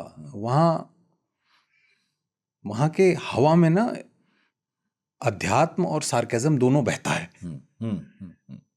वहाँ नॉर्मली एक बात होती है सार्केज्म में, और पान वाला भी समझा जाता है, रिक्शे वाला भी समझा जाता है, सार्केज्म में बहुत कुछ कह जाता है। एक मतलब 2 लफ्ज में वो बात कह देगा, वो अच्छा बोलेगा और आपको लग जाएगी, है ना, अच्छा इसी में लग जाएगी आपको, क्योंकि तो वो बोल ऐसे दिया। मौके में अच्छा बोलेगा ना वो, है ना। तो वो है, वो सारी चीजें तो जैसे जैसे जीवन के वो पन्ने खुलेंगे तो अपने आप आता रहेगा वो रस। लेकिन जो रैप लिखना है, मैंने आपसे जो पहले बात की थी कि एक एंग्स्ट होता है कि वो भी वहीं से आता है बेसिकली, तो कि प्रतिरोध के गीत हैं वो सब। तो जब आप लिखते हैं तो ऐसे ही टॉपिक तय करके लिखते हैं कि अंदर से आ गया और लिख दिया? अपने आप होता है। मुझे म्यूजिक का कुछ नहीं पता, मैं बोल रहा हूँ। यहाँ अफवाह फैली हुई है कि आप शास्त्रीय संगीत में। नहीं भाई, अब कोई कुछ भी बना दे उसका मैं क्या करूं, है ना। वैसे भी पीआर पे बहुतों का करियर खड़ा है। तो अब चल नहीं रहा अफवाह पर, और क्या? नहीं, मैं बोल रहा हूँ, ऑन कैमरा बोल रहा हूँ ये कि मुझे नहीं मालूम म्यूजिक का कुछ। अच्छा। I know nothing about it. Music अच्छा लगता है, बाकी आप लिख के कुछ दे दोगे तो एक लाइन की आधी लाइन म्यूजिक की ना पढ़ पाऊं मैं। अपना ही लिखा नहीं मतलब, गा देते हैं बढ़िया। मुझे ऐसा लगता है अपने आप होता है। मुझे ऐसा फील होता है कुछ हो रहा है, और वो फिर रिदम में आता है, वो वैसे ही उतरता है। जैसे सबसे पहले जो लिखा था हथियार में, बात है कमाल अपन की जिंदगी के खेल में, एक पाँव रेल में एक पाँव जेल में, है ना। तो अपने वो वैसे ही गाने जैसा ही आया था, बात है कमाल अपन की जिंदगी के खेल में, ये ऐसे ही आया। तो मुझे नहीं पता नहीं कहाँ से आता है, आता मैं ले लेता हूँ। हाँ। बस ऐसा लगता कुछ हो रहा है, मुझे वो समझ आ जाता है। तो फिर मैं भीड़ से थोड़ा अलग हो जाता हूँ, मोबाइल निकालता हूँ, रिकॉर्डर ऑन करता हूँ, और जैसे आ रहा होता है वैसे बोल देता हूँ। अच्छा, ये तो काफ़ी, हाँ, कि काफ़ी कुछ उसी के आसपास मुझे लगता है, नॉट 100%, बट मुझे लगता है हाँ 70-80% उसी के आसपास कहीं लैंड हो जाती हैं चीज़ें। फिर कुछ छूट जाता है, कहीं कोई शब्द नहीं सूझे, ऐसा कुछ करके आगे बढ़ जाता हूँ। फिर ये जो है फिल इन द ब्लैंक्स हो जाता है मेरे लिए, हाँ। तो मैं खोजता हूँ यहाँ कौन से शब्द। तभी ये कोशिश करते हैं कि जो आपने लिखा बुना वो कहीं यूज भी तो हो जाए। नहीं, मतलब इंसिस्ट करते हैं कि भाई मैंने नहीं लिखा। नहीं नहीं, एक्टिंग के लिए तो आप मांगते हैं काम? हाँ, नहीं, गाने के लिए नहीं कहते? नहीं, स्वांत है खुद के लिए बस। हाँ, दोस्तों के लिए, मित्रों के लिए, दे दिया। कोई बोल देता है तो बोला हाँ ये ले लो। अभी ताजा कुछ लिखा? इधर तो बस पढ़े जा रहा हूँ लगातार। पढ़ रहे हैं? क्या पढ़ रहे हैं? हाँ, कुछ नहीं, स्क्रिप्ट्स पढ़ रहा हूँ। अरे स्क्रिप्ट्स जीवन है, मैं बता रहा हूँ। मैं इसलिए पढ़ता हूँ कि एक राइटर की जिंदगी का बड़ा हिस्सा कहीं ना कहीं उन पन्नों में उतरता है। तो जितनी पढ़ता हूँ सारी तो नहीं कर पाऊंगा, लेकिन कई बार कुछ ऐसी स्क्रिप्ट मिलती हैं जो मुझे पढ़ने में इसलिए मजा आता है क्योंकि वो जीवन मैंने जिया ही नहीं। जैसे एक स्क्रिप्ट आई थी मेरे पास, वो बेटिंग और गैम्बलिंग और ये सब पे, तो मैं इन चीज़ों मतलब मुझे नहीं आती।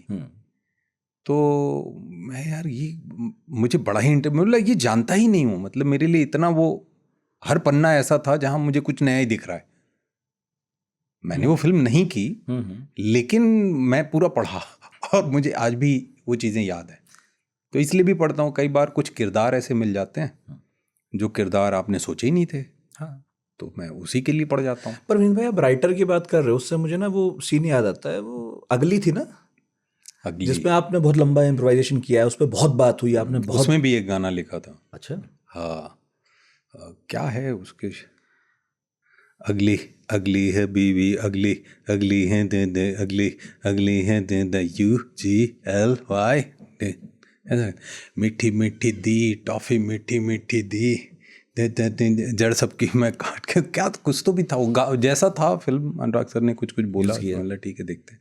तो ये पहले कुछ लिखा हुआ था किसी मोमेंट पे और वो यूज हो गया। तो हाँ, मैं ये पूछ रहा था जैसे वो सीन है, अब उसमें तो हमें यही पता चला आप लोगों के जरिए कि भाई वो इम्प्रोवाइजेशन है।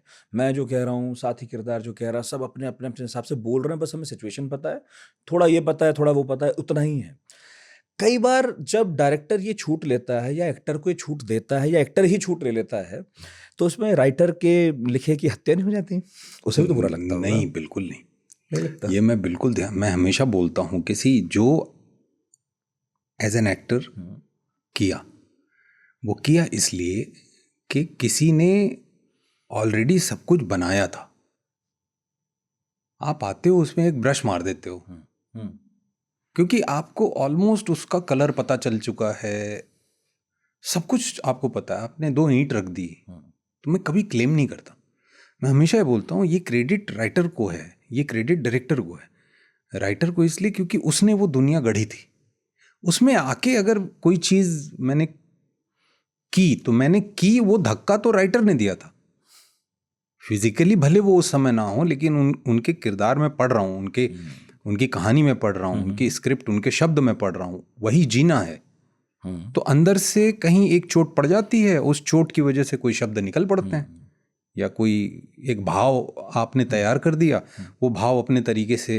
हाँ, मतलब आप कह रहे हो मैंने कहा मैं एड ऑन इसलिए कर रहा हूँ, आप जो कह रहे हैं मैं एड ऑन इसलिए कर पा रहा हूँ क्योंकि एक पूरा माहौल मुझे मिला हुआ है। बिल्कुल। आप नदी उस दिशा में बह रही थी, मैंने कुछ डाला, तेजिस बह गया, तो वो सब। या कहीं नाव चल रही थी, मैंने चप्पू मार दिया बस एक, वरना वेग उसी में दिशा तो में मार दी, वो ठीक से चल गई थोड़ी और वो वक कर गया।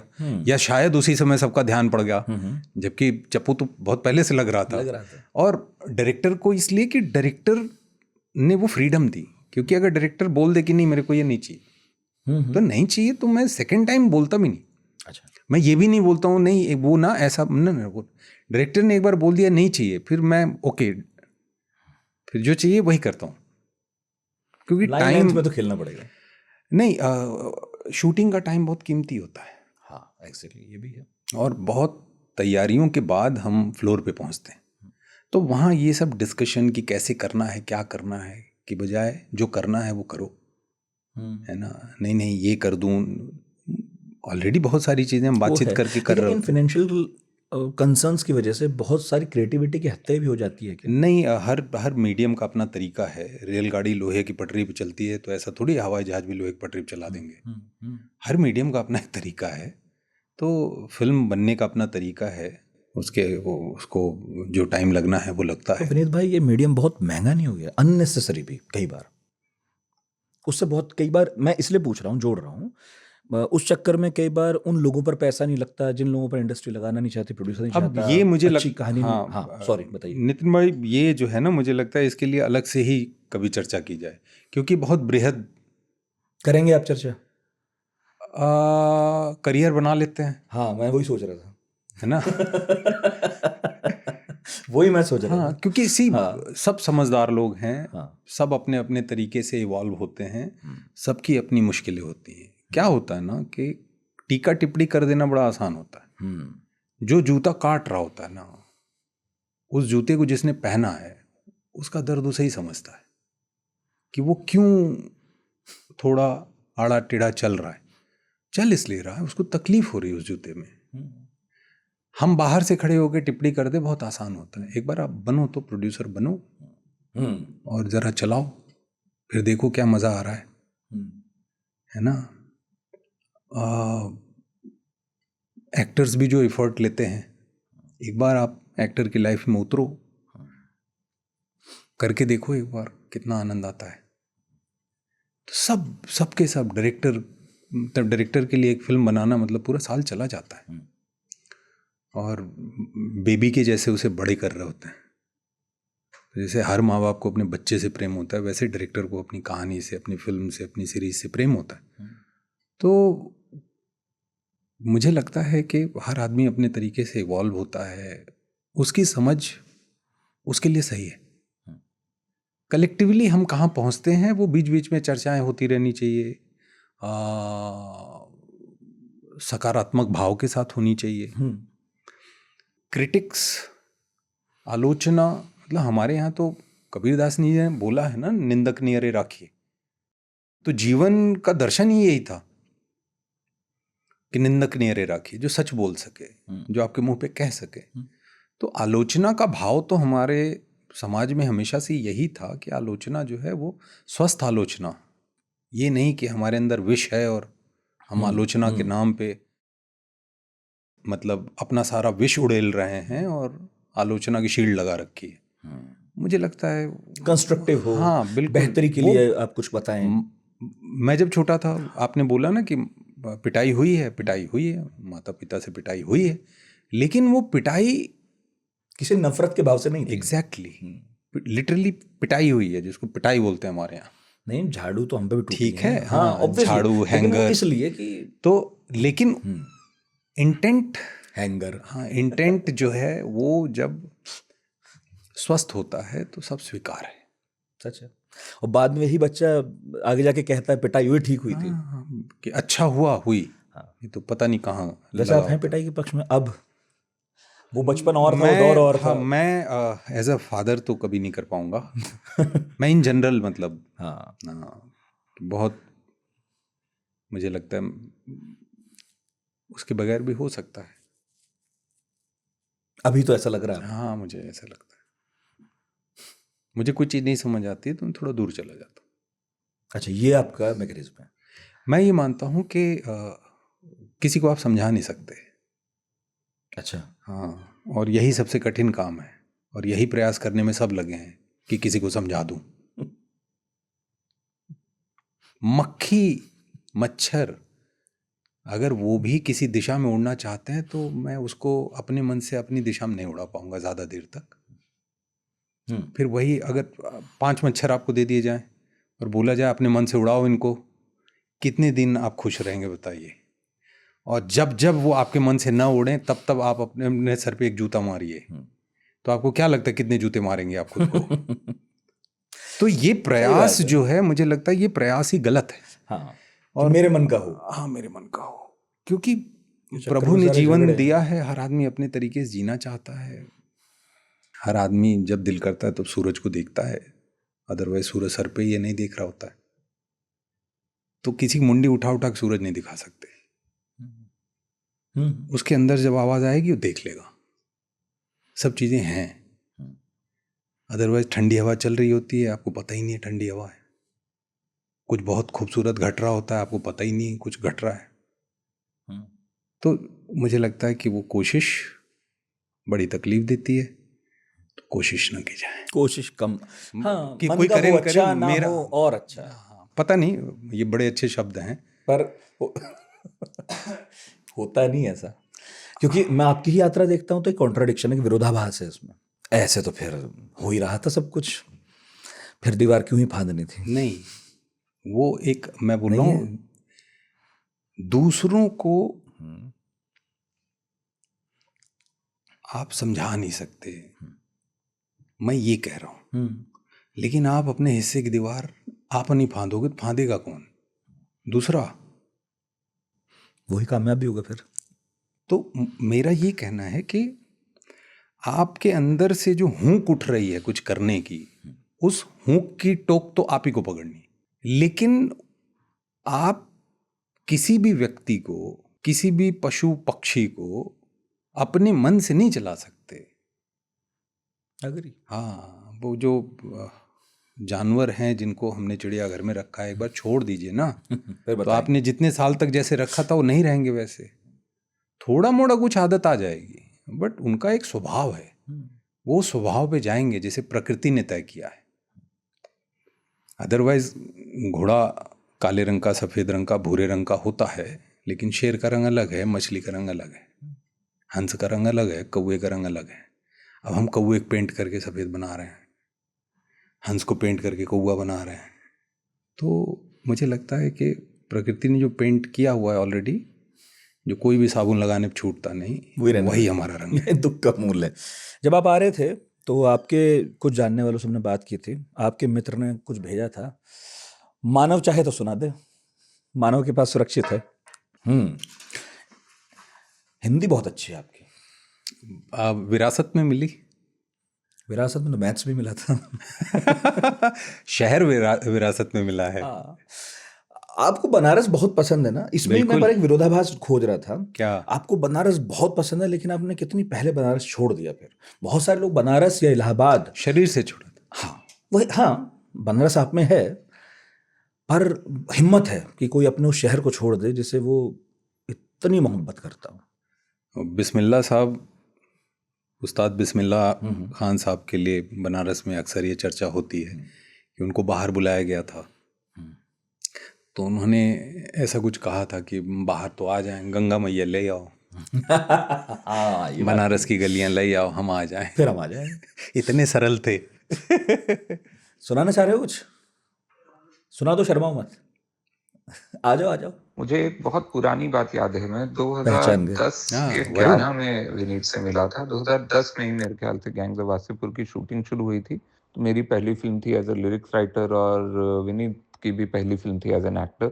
उसके पहले शायद किया है उन्होंने कुछ काम, लेकिन एज अ एक्टर जहाँ लोगों ने, दुनिया ने उनको पहली बार देखा और मैंने भी पहली बार वहीं देखा, तो मेरे लिए बहुत सरप्राइजिंग था कि ये जो इंसान है, ये इसमें इतना जज्बा है कि ये एक्टर भी है और ये साथ में लोकल ये प्रोडक्शन में भी हेल्प कर रहे हैं, ये फिल्म में एक तरह से असिस्टेंट भी कर रहे हैं, असिस्ट भी कर रहे हैं, सब तरफ भाग दौड़ कर रहा था ये इंसान। और मैं जनरली एक्टर्स जो भी हमने देखे हैं, वो एक्टर्स की एक अलग दुनिया होती है, एक्टर्स का एक अलग है ना, वो बना के रखते हैं कि हम ये हैं और हम ये ही हैं। लेकिन मेरे लिए विनीत की वो जो पहली याद थी, और हम बनारस में गदौलिया में होटल, जो हमारा होटल था गदौलिया में ही, उसके बाहर बैठकर हम लोग नुक्कड़ पे एक चाय की दुकान थी और वहाँ पे हम बैठे हुए थे सब, और वहाँ पे मैंने विनीत को पहली बार देखा था। और पहली बार देख के ही मेरे अंदर एक फीलिंग आई थी कि ये इंसान जो है, ये इतना मेहनती और इतना डाउन टू अर्थ और सब कुछ करना चाहता है। वो जज्बा जो है विनीत का, जो मैंने तब देखा था, वो अभी तक मेरे लिए वो बना हुआ है कि वो उसी पथ पर आगे बढ़ते जा रहे हैं। Thank you Varun, thank you so much. Varun की खुद की जर्नी कितनी कमाल की है। हाँ, अब मुझे खुशी इस बात वरुण की ने है। भी मतलब हाँ जैसे हेलो बच्चों की दीवार, हाँ, मतलब फांदी आप है। जाएंगे तो दीवार किरदार तोड़ते हैं, तो वरुण ने भी अपने जीवन में ऐसी दीवारें तोड़ी हैं, और बहुत मोटी और बहुत ऊंची दीवारें वरुण ने तोड़ी हैं। जो दीवारें अंदर अंतर्मन में खड़ी होती हैं ना, वो सबसे खतरनाक होती हैं। बाहर वाली आप फिर भी एक बार धक्का मार के तोड़ते हो, जो अंदर खड़ी होती है, बिकॉज वो दीवार दूसरों को कम दिखाई देती है, आपको कभी महसूस होनी शुरू होती है। तो वरुण ने वो भी किया है। यही मैं कह रहा था, मुझे बहुत खुशी है इस बात की कि आप जैसे कुछ लोग अब आए, तो हम लोगों का इंटरेस्ट हिंदी फिल्मों में एक बार फिर से जागा है। क्योंकि एक तय ढर्रे पर चीज़ें चल रही थी, और अब जब कुछ इधर उधर होता है नया, तो अच्छा लगता है कि जो हम बाहर देखना चाहते थे वो अपने घर में हो रहा है। आप इतने संवेदनशील हैं, इतने इंटेलेक्चुअल हैं, इतना ऑब्जर्व करते हैं। जिस जगह से आप आते हैं वहाँ अपराध और राजनीति भी खूब है। तो ये तो मैं मान नहीं सकता, अब आप मर्जी से कह दें तो बात अलग है कि आपने वो भी ऑब्जर्व ना किया हो, वो भी ना देखा हो। क्या दुनिया में जो चल रहा है, देश में जो चल रहा है, कभी उसे लेके कोई चिंता होती है? एज एन एक्टर कहीं ना कहीं आपका मस्तिष्क जो है चीज़ों को बाहर से देखता रहता है, ऑब्जर्व करता है, अपने तरीके से उसके बारे में सोचता समझता है। लेकिन एट द सेम टाइम ये भी एक समझ होती है कि आपके पास कोई ऑर्गेनाइजेशन नहीं है कि आप कुछ भी बोलोगे और आपके सपोर्ट में 500 लोग आगे खड़े हो जाएंगे। आप इंडिविजुअल यात्रा कर रहे हो,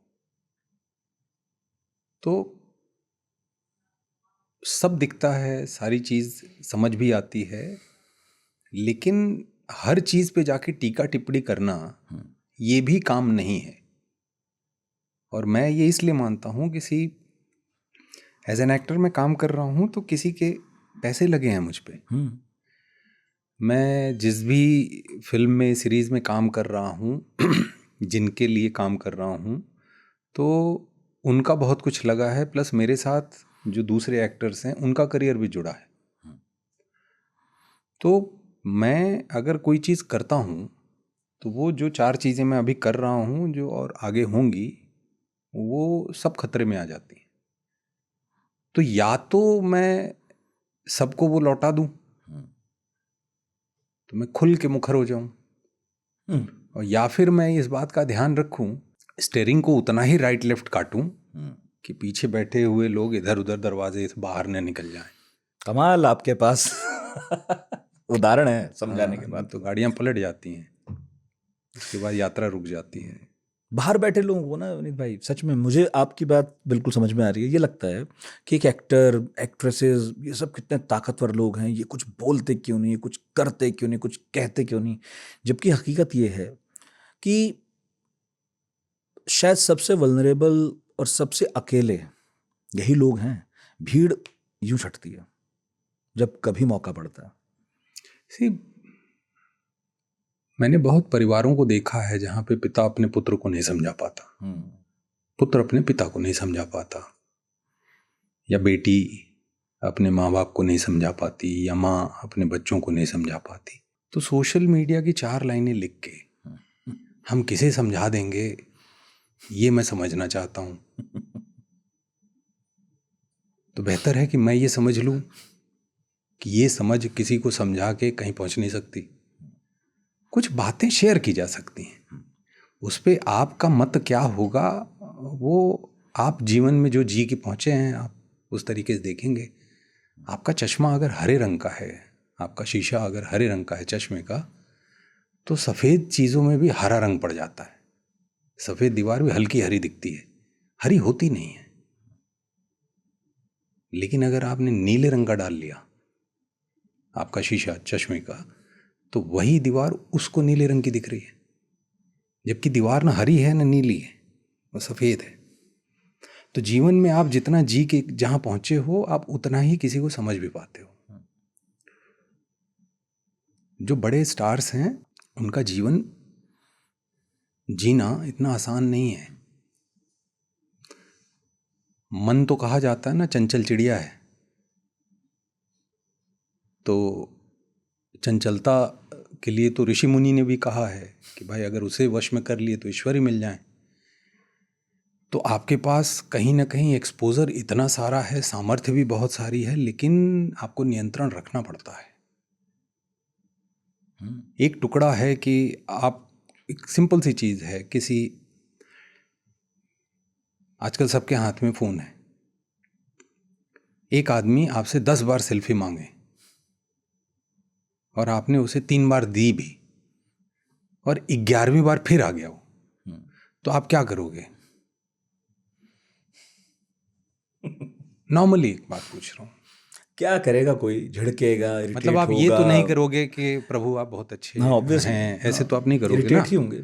तो अगर आप थोड़ा सा भी कुछ इधर उधर इरिटेट हो गए, तो जो 10 सेल्फी मांगी गई आपसे वो कहीं दिखेगी नहीं, एडिट हो जाएगी। 11वां लैंड करेगा और वही लगेगा यही पहला था, जबकि आप धीरे धीरे पानी गर्म कर रहे थे सामने वाले का।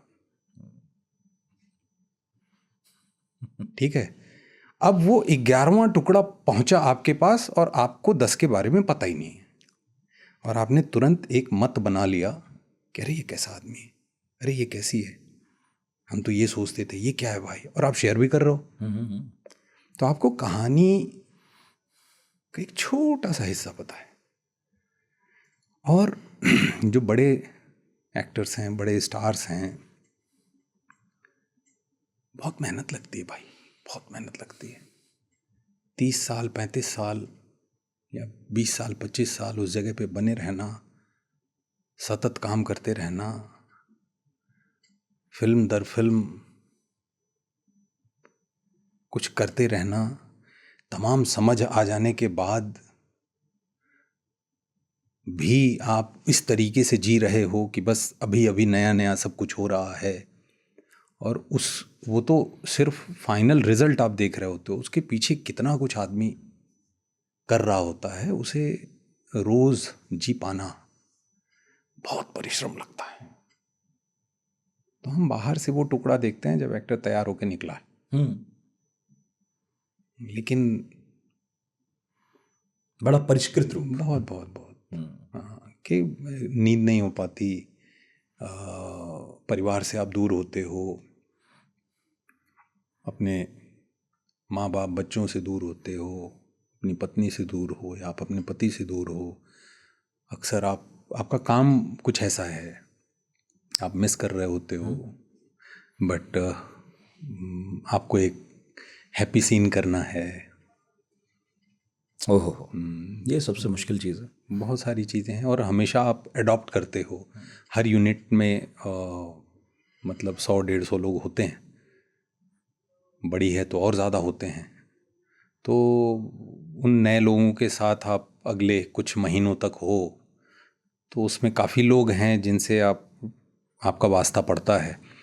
पसंद आए ना पसंद आए, प्रेम से काम करना है ना, तो सबको स्वीकार करते हो, सबकी शैली को स्वीकार करते हो और खुद को बचा के धीरे धीरे करते हो। अदरवाइज तो लोग घर में ही उलझ जाते हैं। सही में, है ना। उस बीच में तमाम खबरें भी आती रहती हैं जो शायद मन को अच्छी न लगें, लेकिन आप उन खबरों की वजह से आपका मन जैसा हुआ वो मन लेके आप सेट पे जा भी नहीं सकते, क्योंकि सबको तो आप नहीं बता पाओगे ना कि how you are feeling now. तो आप कैसे करते हो, कंपार्टमेंटलाइज करते हो दिमाग को? वो मुझे लगता है कि सारे के सारे जो भी हमारी इंडस्ट्री में काम कर रहे हैं वो धीरे धीरे खुद को उस तरीके से तैयार करते ही हैं, अदरवाइज आप बहुत लंबा तो नहीं चल पाओगे। एक राइटर के घर में कुछ खराब हो गया, दुखद हो गया, बहुत गम में है और कॉमेडी लिखनी है, होता कैसे? करते हैं लोग, करते हैं, खुद को तैयार करते हैं। आप देखो ना, अक्सर मतलब अगर एक्टर की बात करूं या डायरेक्टर की बात करूं, अगर शूट है तो होता है कई बार, भाई इंसान ही है तो तबीयत खराब होती है, लेकिन आपको नहीं पता चलता कि आज एक्टर तबीयत खराब है या ये सीन में he was not feeling well. शायद उस दिन आप ऑफिस होते तो एक एप्लीकेशन लिख के छुट्टी ले लिए होते, लेकिन हम काम करते हैं एक्टर्स, डायरेक्टर काम, मैंने देखा है मेरे डायरेक्टर्स को बुखार है, कंबल डाल के बैठे हुए हैं सेट पे and they are, because actor की डेट नहीं है। उसके बाद बहुत सारी चीज़ें हैं ना, आप आउटडोर पे हो, फिर शायद अगर ये छूट गए 2 दिन तो फिर वापस आना पड़ेगा, फिर वो डेट्स कब मिलेंगी, बहुत सारी चीज़ें होती हैं। तो और ये कठिन काम है जो लोगों को लगता है ना, एज एन एक्टर मैं हमेशा बोलता हूँ भाई आपको बहुत पढ़ना है, बहुत ऑब्जर्व करना है। एक उदाहरण था इसमें आपका भी, वो मैंने छोड़ दिया था लेकिन आप कह ही रहे थे, जब प्रतीश मेहता से हमारी बात हुई, आपके शो के डायरेक्टर से, वो बता रहे थे कि इसी शो के दौरान आप सनी देओल की फिल्म जाट की भी कुछ शूट कर रहे थे और एक दिन आप वहाँ डांस करने का शॉट देकर फिर आए और अगले दिन कोटा की गर्मी में 50 डिग्री में बच्चे को गोद में लेके आप भाग रहे हैं। एक दिन यहाँ, एक दिन वहाँ, एक दिन उस मूड में, इस दिन इस मूड में।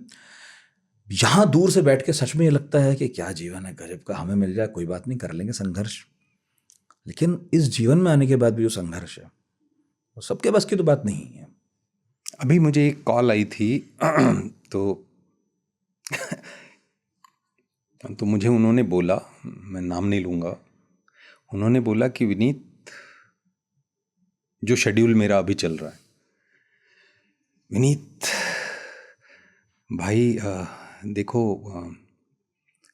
मृत्यु शैया पे भी रहोगे ना तो लोग मौका देख के ये बोलेंगे कि भाई एक फ़ोन कर देते तो मेरा ये हो जाता, बाकी आप तो जा ही रहे हो, आप जा ही रहे हो ये नहीं बोलेंगे, लेकिन उनकी कोशिश ये रहेगी कि कॉल ही करना है, मैं लगा देता हूँ, अब बस हाँ ना कुछ इतना बोल कह दो दो बस, अबे जाओ आप तो जा ही रहे हो। तो हाँ, वो ये नहीं बोलेंगे कि आप तो जा ही रहो।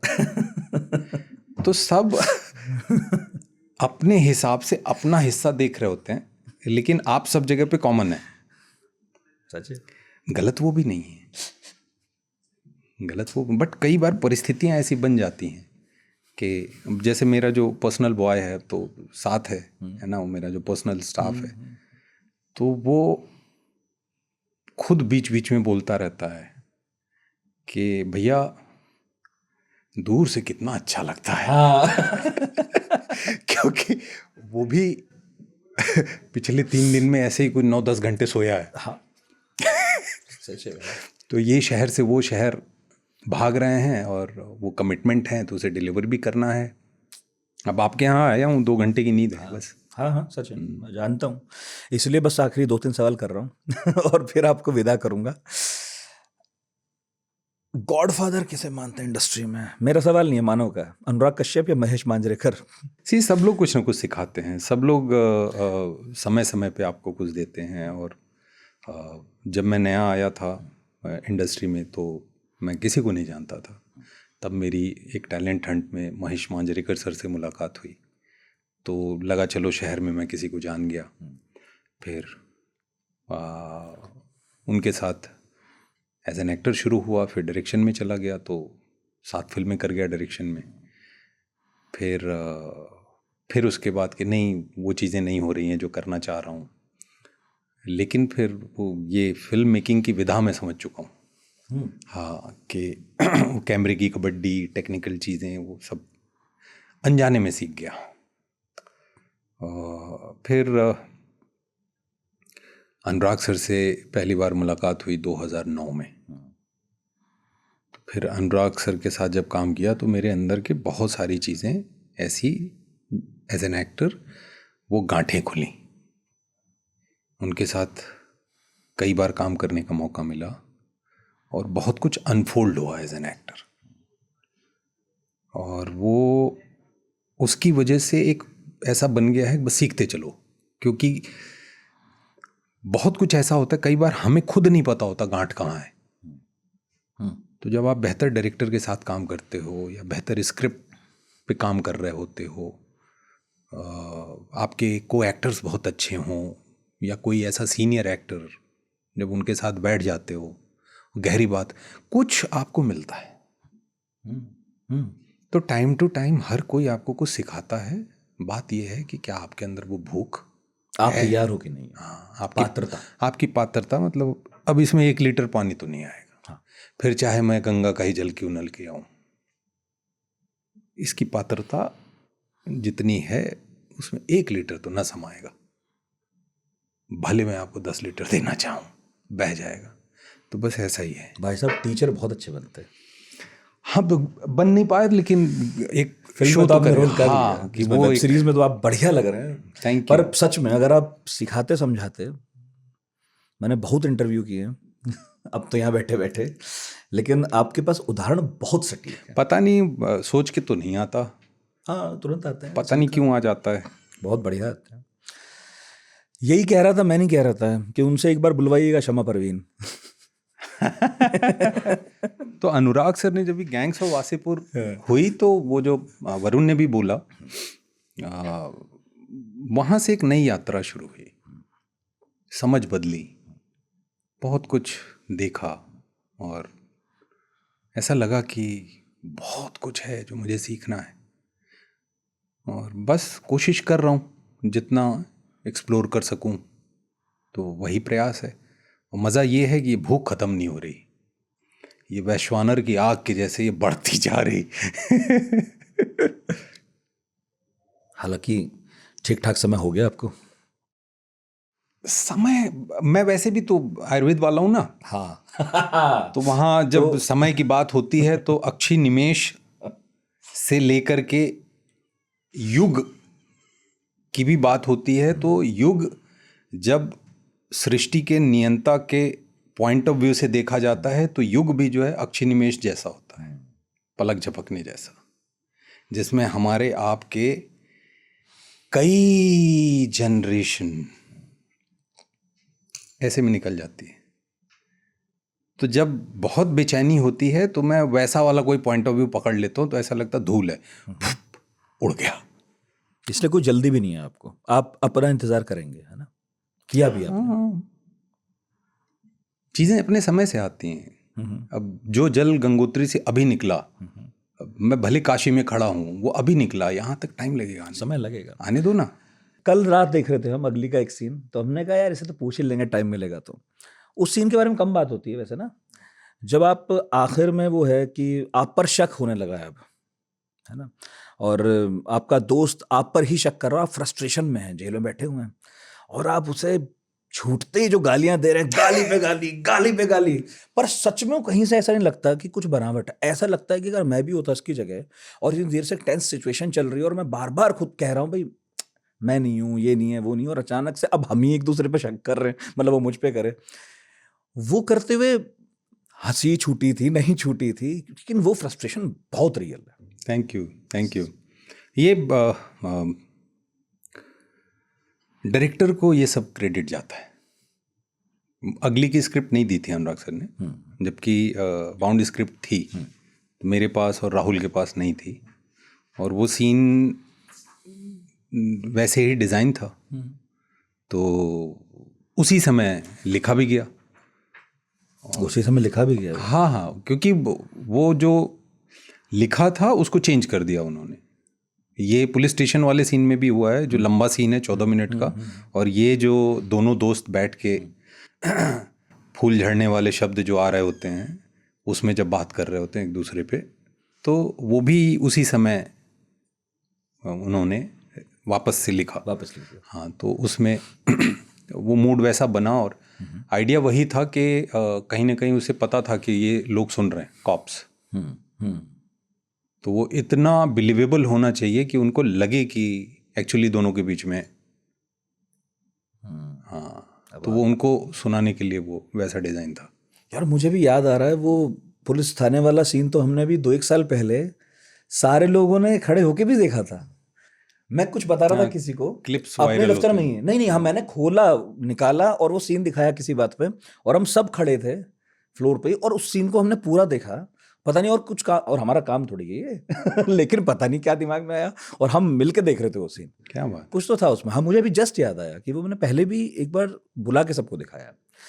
तो इसीलिए कहा जाता है सिनेमा जो है वो सही में अमर हो जाता है, और कई सीन लौट लौट के आते हैं। आज के लिए इतना ही है, हालांकि मेरे पास सवाल बहुत सारे थे, और पॉडकास्ट का फॉर्मेट ही ये है कि वो लंबा चौड़ा हो, पर आप समय पर आए और आपने समय दिया, इसकी शर्म करते हुए छोड़ देता हूँ आपको। आप 2 ही घंटे सोए।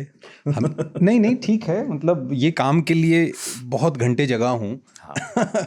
तो वो ऐसा लगता नहीं है, वो ऐसे मित्रवत भाव में कोई पूछ लेता है तो अदरवाइज ये कहने की ज़रूरत भी नहीं होती। अब आपके शेड्यूल का हिस्सा है। यहाँ नींद वैसे ठीक ठीक ले लेते हैं ना? हाँ, मतलब अगर सब ठीक जा रहा है तो बिल्कुल, क्योंकि वो आयुर्वेद का श्लोक है ना, धर्मार्थ काम मोक्षाणाम आरोग्य मूलमुत्तमम। धर्म, अर्थ, काम और मोक्ष, इसका मूल मतलब इसकी जड़, इसका बेस, इसका आधार आरोग्य है, तो स्वास्थ्य है।